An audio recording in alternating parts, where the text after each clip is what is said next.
The United States was deeply shaken on September the 10th, 2025, by the assassination of Charles James Kirk. Charlie Kirk was a popular conservative influencer who regularly reached hundreds of thousands of people through his Charlie Kirk show and inspired many young people through his public debates featuring open dialogue between those with differing opinions.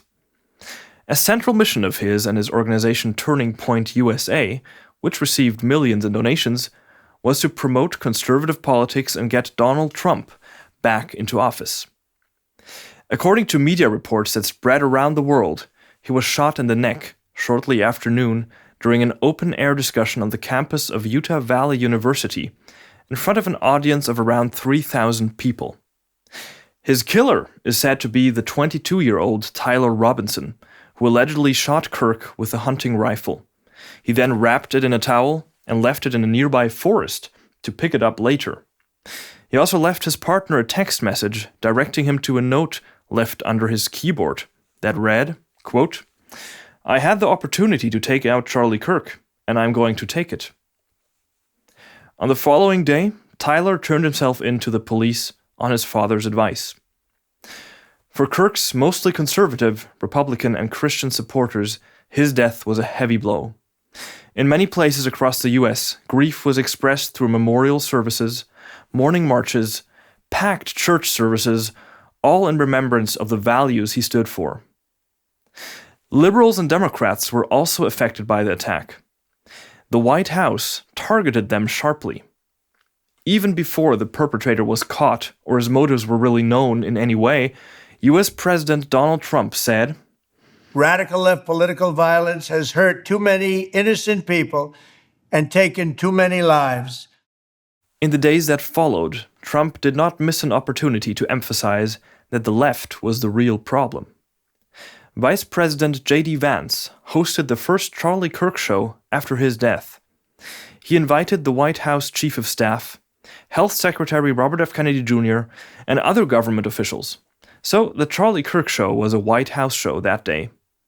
And J.D. Vance said there, "So when you see someone celebrating Charlie's murder, call them out. And hell, call their employer." Vance announced that he would now take stronger action against left-wing organizations that incite or promote violence.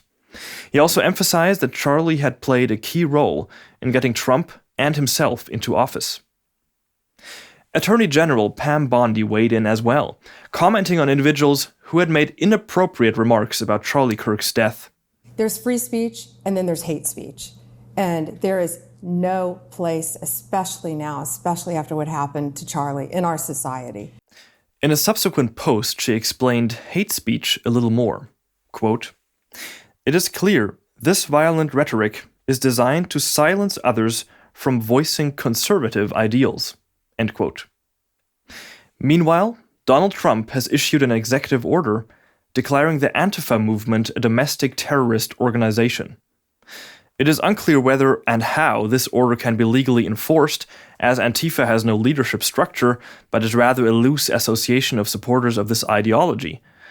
Trump also issued a memorandum instructing various ministries to use all legally permissible means to identify and prosecute domestic terrorist networks.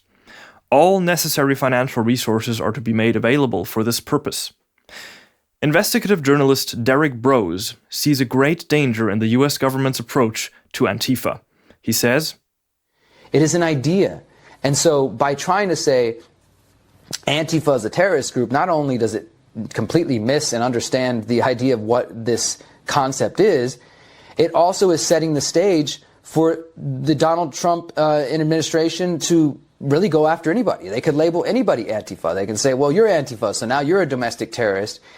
And guys, we don't want to be in a world where we encourage the use of labels like domestic terrorism, domestic extremism. It is only going to go worse places. Eventually, the Democrats will get back in power, and they're going to say, well, MAGA is a domestic terrorist organization, and we're going to have MAGA and Antifa. And again, MAGA is an idea. It's not an organization.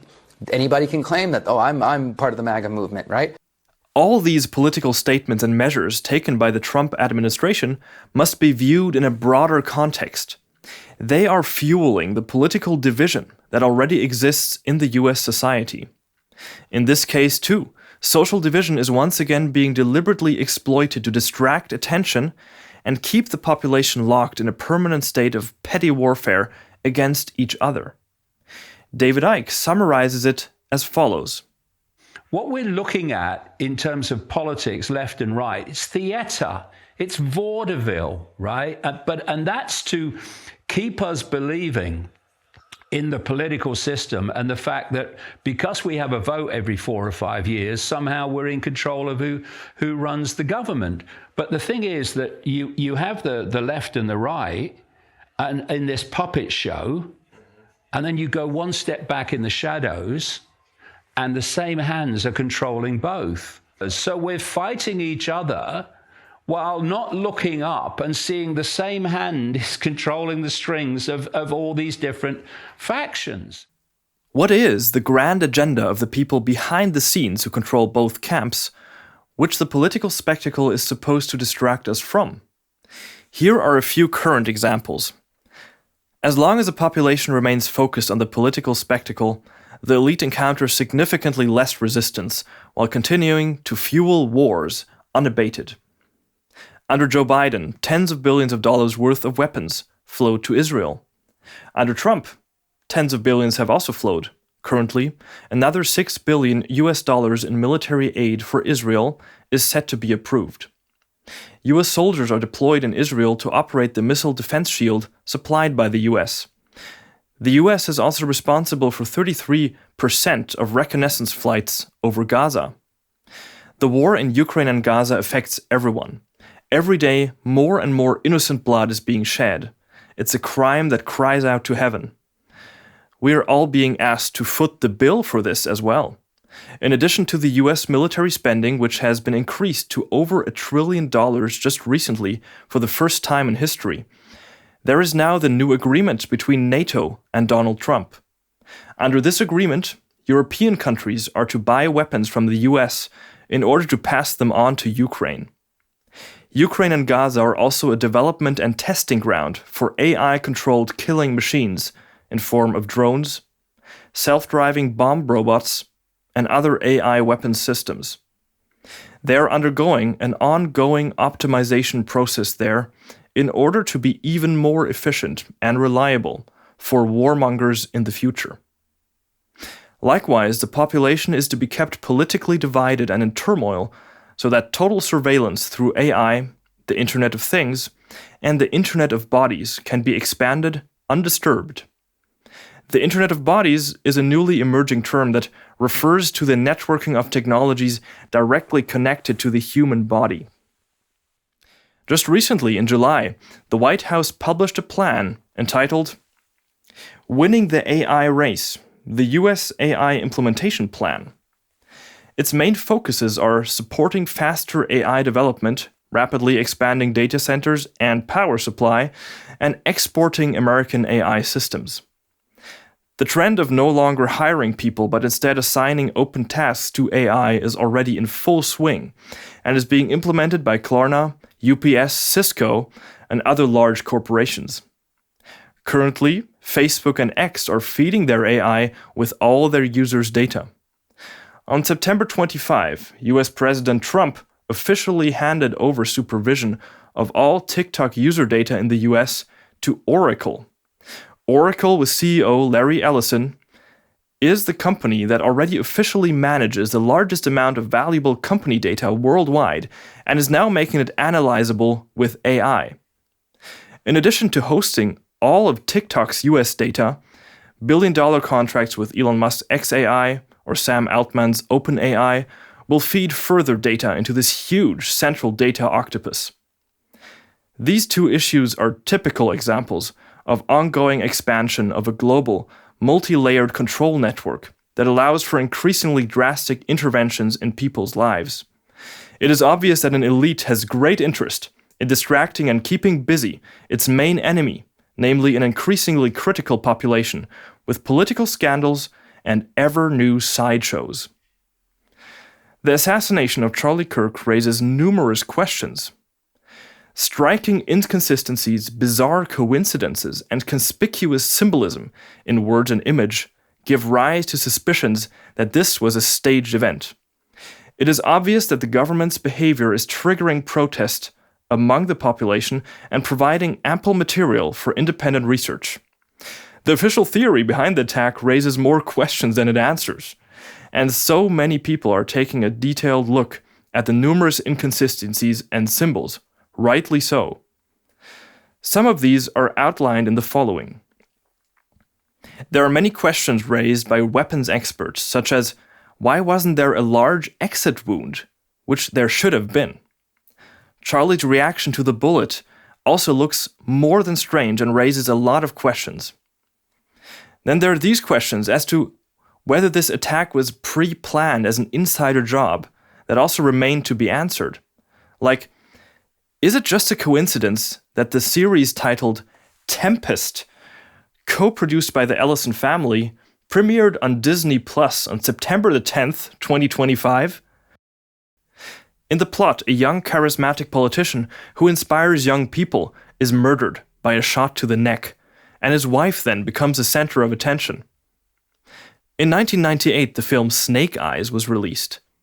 Is it merely a coincidence that in the opening scene, a man named Charles Kirkland is murdered with a shot in the neck?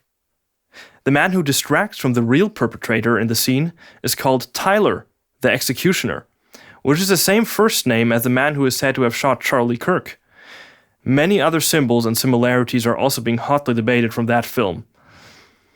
There are important questions surrounding the investigation of the crime, such as, isn't it highly suspicious that the place on the lawn where Charlie Kirk was sitting was completely paved over just a few days after the assassination? Many suspect fakery and deception.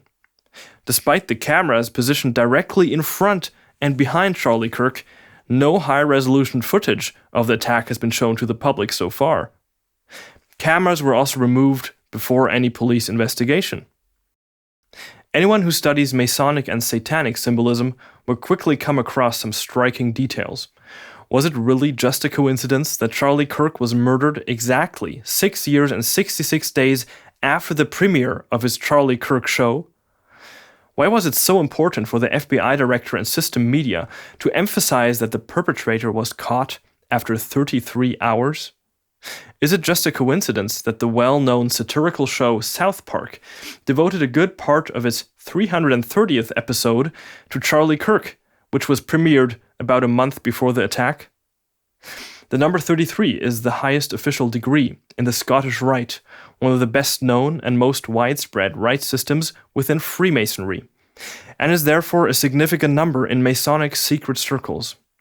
And there are many more examples of satanic symbolism surrounding the Kirk assassination that attentive observers have noticed. So we see two things here. First, nothing has been conclusively clarified yet. There are many options on the table as to what really happened at this attack. And secondly, in light of the strategy of the elite outlined before, the overarching question arises: was the assassination specifically aimed at keeping the population, truth-seeking critics of the system, and independent investigative journalists preoccupied with numerous inconsistencies and side issues? If you look at the cui bono, or who benefits from all of this, this conclusion is close at hand. Eliminating an unpleasant critic may have been a motive. Keeping the population embroiled in political skirmishes in order to create new laws that can be used to restrict freedom is also a plausible motive. Another key motive is to divert the emotions, focus, and thus the time of millions of people to a sideshow, which gives the elite valuable time and cover in their race to establish a system of total AI control. Conversely, an enormous force for positive change can be unleashed, namely, when people put aside political differences to work together to expose the puppet masters with solid evidence, who exploit the left and right division for their own purposes. The synergy of all justice-loving people has the potential to thoroughly expose the powers that want to establish AI rule over all of humanity. Help us name the puppeteers creating division in the population. All information that can contribute to exposing them is very important and very welcome. Es ist ein Schnitt ins eigene Fleisch. Sind du und ich über kurz oder lang entzweit. Dasselbe Ziel verfolgen wir, doch um jeden Preis will uns etwas teilen. Nenn es wie du willst, ich nenne es ein böser Geist. Wenn er sagt, gebe auf, ihr bewegt doch nichts. Stehe auf und sag ihm ins Gesicht.